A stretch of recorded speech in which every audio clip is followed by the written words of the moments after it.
Voici une première vidéo consacrée à l'orthographe avec les accords dans le groupe nominal. N'hésitez pas à liker et à vous abonner pour voir d'autres vidéos. Pour commencer, qu'est-ce qu'un groupe nominal ? C'est un groupe de mots dont le noyau est un nom. Un nom est un mot variable qui désigne une chose, un être, une idée. On le reconnaît au fait qu'un déterminant le précède. Un groupe nominal, ou GN, peut être minimal, déterminant plus nom. Par exemple, je caresse le chien. Mais le groupe nominal peut recevoir des expansions, qui peuvent être un ou plusieurs adjectifs, par exemple « je caresse le grand chien noir tacheté de gris », des compléments du nom, « je vois le grand chien noir tacheté de gris et aux longues pattes agiles », des propositions subordonnées relatives, « je vois le grand chien noir tacheté de gris et aux longues pattes agiles que ma sœur a acheté l'année dernière ». Voyons maintenant l'accord du nom. Que signifie accorder ? Accorder signifie littéralement mettre d'accord. Par exemple, on accorde des couleurs de vêtements, des instruments d'un orchestre.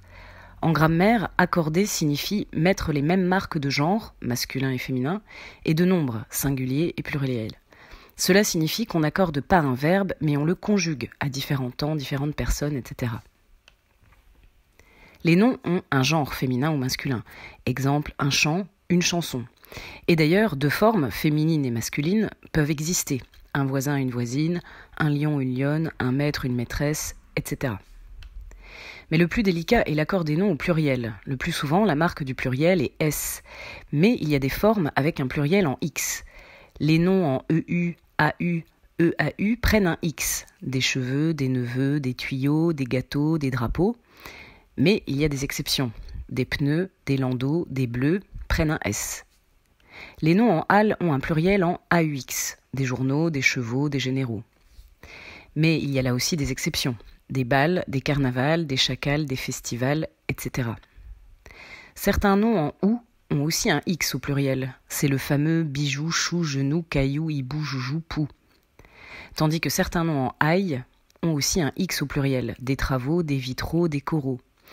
Et c'est sans parler de certaines curiosités du français, comme les noms masculins qui deviennent féminins au pluriel, par exemple des amours enfantines, des grandes orgues, des délices interdites, ou les noms qui n'existent qu'au pluriel, fiançailles, condoléances, mœurs, entrailles, environ.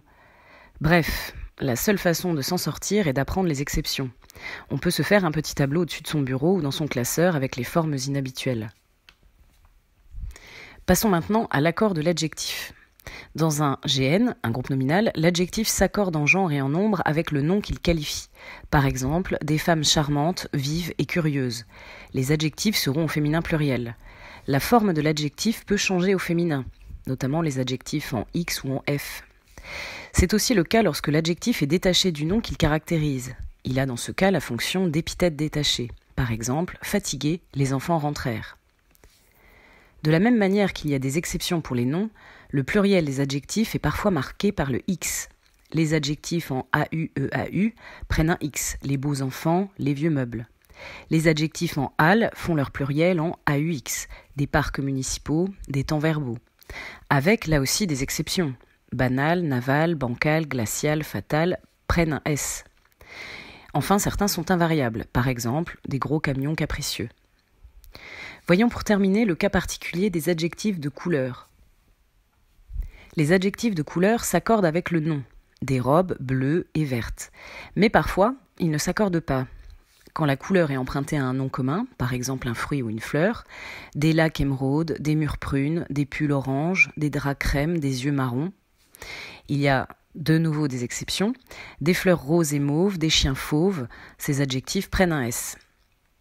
Quand la couleur est exprimée en plusieurs mots, on ne met pas de S non plus. Des tapisseries vert foncé, des tissus bleu clair, des cheveux noirs ébène, etc. C'est un petit peu comme si la couleur n'était pas un réel adjectif, mais était plutôt une sorte d'étiquette, comme dans un rayon de magasin de bricolage. Voilà pour cette première leçon d'orthographe. Je mets un récapitulatif global et vous pourrez faire une capture d'écran si vous le souhaitez. À bientôt.